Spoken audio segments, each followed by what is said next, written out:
வணக்கம். இன்றைக்கி நம்ம பார்க்க போகிற சமையல் என்னென்னா ஒரு சைட் டிஷ் ரெசிபி தான். அதாவது சாம்பார் ரெசிபி.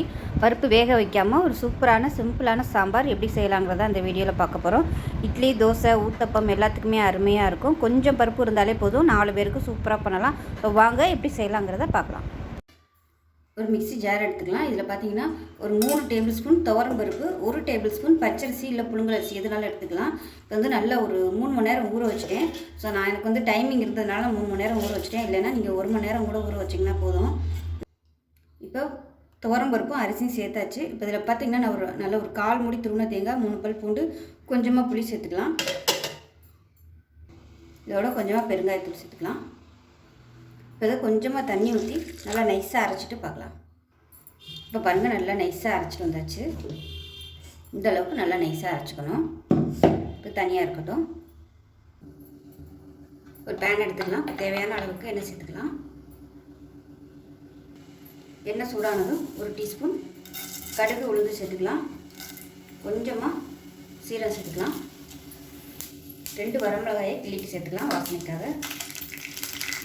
கருவேப்பிலை சேர்த்துக்கலாம்.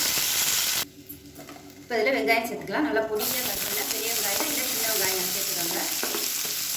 அதில் ஒரு 2 கைப்பிடி வர அளவுக்கு சேர்த்துக்கோங்க. மேக்ஸிமம் சின்ன வெங்காயம் சேர்த்திங்கன்னா நல்லாயிருக்கும். உப்பு கொஞ்சமாக சேர்த்துக்கணும். வெங்காயம் நல்லா வதங்கி வச்சு மீடியம் சைஸாக ஒரு தக்காளி சேர்த்துக்கலாம். நம்ம புளியும் சேர்த்து அரைச்சிக்கிறதுனால தக்காளி அதிகம் சேர்க்கக்கூடாது. தக்காளி நல்லா மசிய அளவுக்கு வதக்கி விட்டுக்கலாம். மஞ்சள்தூள் கொஞ்சமாக சேர்த்துக்கலாம்.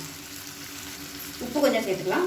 இந்த தக்காளி வதங்குறதுக்கு உப்பு சேர்த்துக்கலாம். முதலே உப்பு சேர்த்துருக்க வெங்காயத்துக்கு. தக்காளி வதங்கிட்டு இருக்கு. இதில் வந்து காரத்துக்கு தேவையான அளவு மிளகாத்தூள் சேர்த்துக்கலாம். நான் வந்து 1.5 டேபிள் ஸ்பூன் சேர்க்குறேன்.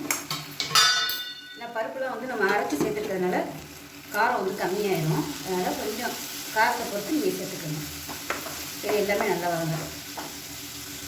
இப்போ கொஞ்சமாக தண்ணி விட்டுக்கலாம். தக்காளி வந்து மசிகிறதுக்காக கொஞ்சம் நல்லா மசிஞ்சு வரட்டும். அது டேஸ்ட் அப்போ தான் நல்லாயிருக்கும்.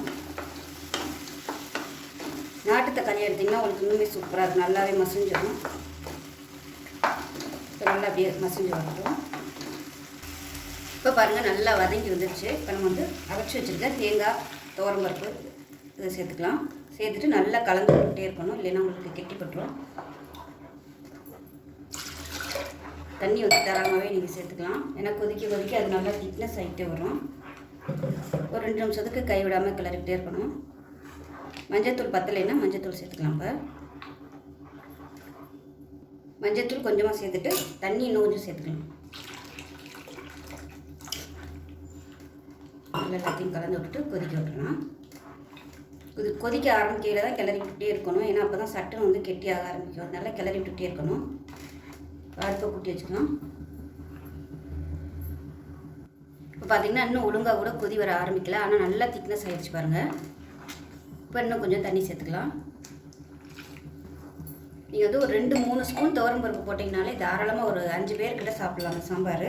இப்போ கொதிக்க ஆரம்பிக்கையில் இது வந்து விருப்பப்பட்டால் நீங்கள் வந்து உங்களுக்கு அந்த ஃப்ளேவர் பிடிக்கும்னு நினச்சிங்கன்னா அதில் 1 டீஸ்பூன் போல் சாம்பார் தூள் சேர்த்துக்கலாம். வீட்டில் வச்சுருக்க சாம்பார் தூள் இல்லை சக்தி மசாலா, ஆச்சி இந்த மாதிரி எது வச்சுருந்தீங்கனாலும் சேர்த்துக்கோங்க. அதனால் பக்கத்தில் வந்து கொஞ்சம் சுடு தண்ணி வந்து ரெடியாகவே வச்சுக்கோங்க. இதில் வந்து நல்லா கெட்டி ஆகிட்டே வரும். இப்போ வந்து நீங்கள் டக்குன்னு ஊற்றிடலாம். உங்களுக்கு பார்க்கையிலே தெரியும் எந்த அளவுக்கு இருக்குன்னு. உப்பு கம்மியாக இருக்குது, உப்பு சேர்த்துக்கலாம். டேஸ்ட் பண்ணி பார்த்துக்கோங்க.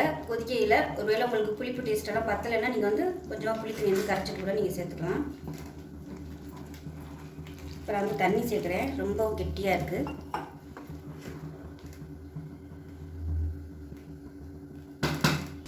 இப்போ பாருங்கள், சாம்பார் நல்லா கொதிக்க ஆரம்பிச்சிச்சு. இப்போ அமர்த்திடலாம். அமர்த்திட்டு மேலாப்பில் கொத்தமல்லியில் சேர்த்துக்கலாம். ஸோ டேஸ்ட்டு பார்த்திங்கன்னா சூப்பராக இருக்கும். டக்குன்னு பண்ணிடலாங்க சாம்பார். ஊற வைக்கிற டைமிங் மட்டும்தான். ரொம்ப ஈஸியாக பண்ணிடலாம். நிமிஷத்தில் முடிஞ்சிடும். பருப்பு வேக விட்டு அதை ஆறி அதுக்கப்புறமா நம்ம ப்ரிப்ரேஷன் ஸ்டார்ட் பண்ணுறதுல இது வந்து ரொம்ப ஈஸியாக இருக்கும் செய்கிறது. ரோட்டு கடையெல்லாம் பார்த்திங்கன்னா அந்த மாதிரி தான் செய்வாங்க. இது வந்து ஒரு கமர்ஷியல் சாம்பார்னு கூட சொல்லலாம். டேஸ்ட் நல்லா அட்டகாசமாக இருக்கும். ஸோ இது மாதிரி செஞ்சு பாருங்கள். செஞ்சு பார்த்துட்டு எப்படி வந்துச்சுங்கிறத சொல்லுங்கள். வீடியோ பிடிச்சிச்சின்னா லைக் பண்ணுங்கள், கமெண்ட் பண்ணுங்கள், சேனலை சப்ஸ்கிரைப் பண்ணுங்கள், பக்கத்தில் உள்ள பெல் பட்டனையும் ப்ரெஸ் பண்ணுங்கள். நன்றி.